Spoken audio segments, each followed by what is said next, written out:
Уур амьсгалын өөрчлөлтийг сааруулах, агаарын бохирдлыг бууруулахад ой мод хамгийн чухал үүрэг гүйцэтгэдэг.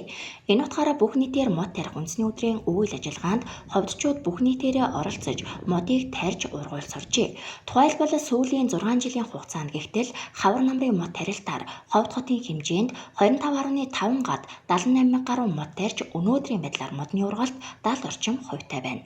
Тэгвэл энэ жилийн намрын мод тарилтад 43 байгууллагын 921 хүн оролцож, Цамбгар багийн нутаг дэвсгэр 2 голын дунд 10 га газар, Буянтоогийн нутаг дэвсгэр ногоон паспорт ногоон төгөл модлог ургамлын цэцэрлэгт хүрээлэнгийн 3.5 га газарт нийт 2142 мод бут сүүгийг тус тарьж услах, арчлах ажлыг зохион байгуулжээ.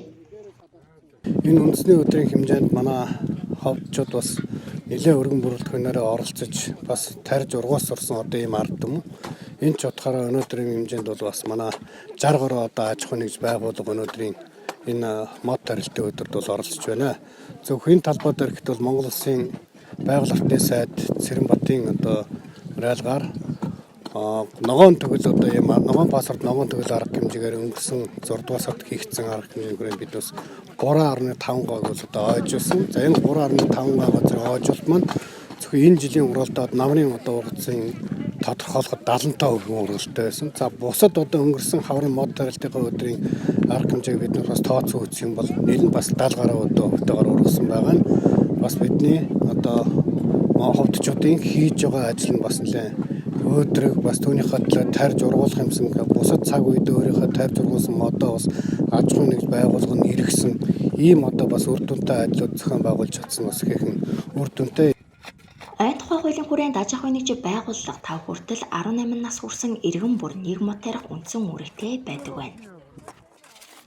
За энэ үүргийнхаа дагуу биднээс бол зөвхөн энэ жилийн хугацаанд биднээс хаврынхаа мод тарилтаа одоо тооцоод үзэх юм бол нийт биднээс чинь нэг 18,000 гаруй модыг бол хондоо тарьж байгаа. Бид яг аж ахуйн нэгж байгууллага хувь иргэнийхээ модыг бол төдийлөн сайн тоодж чадаагүй ч гэсэн өнгөрсөн жил энэ жилийн одоо тарьж байгаа модоор биднээс нэг 8,000 гаруй. За энийг бол биднээс ямарсан 10,000 одоо бүрхийн зорилтыг бол тавьж байгаа. Тэгээ биднээс тарьж олон тарьсныхаа хажууд хамгийн гол нь ургалт бол биднээс хамгийн чухал юм байдаг. Тэгээд хүмүүр өнөөдөр бас нэг мод тариул өөрөөр хэлбэл биднээсийн өнөөдөр байгаа орчин ямар болох вэ? Үр хөвгтойгоо хүмүүжил биднээс ямар зүйлээр нөлөөлөх үү гэдгээр бол биднээс бас маш анхаарлаж байгаа. За бусад чөлөө цаг үедээ биднээс эко болгуудаараа дамжуулаад мод тарих ажлуудыг бол сургууль дээр нь бас зохион байгуулж өгч байгаа. Өнгөрсөн 2018 онд Ховд аймгийн хэмжээнд нийт 44 мянган мод тарьсан бөгөөд энэ оны 5 дугаар сард 13 мянган мод тарьснаар ургалт мөн 70 гаруй хувьтай байна. Аймгийн хэмжээний намрын бүх нийтээр мод тарих өдрийн нэгдсэн дүн мэдээг энэ сарын 20-нд гарна гэж аймгийн байгаль орчин аялал жуулчлалын газраас мэдээллээ.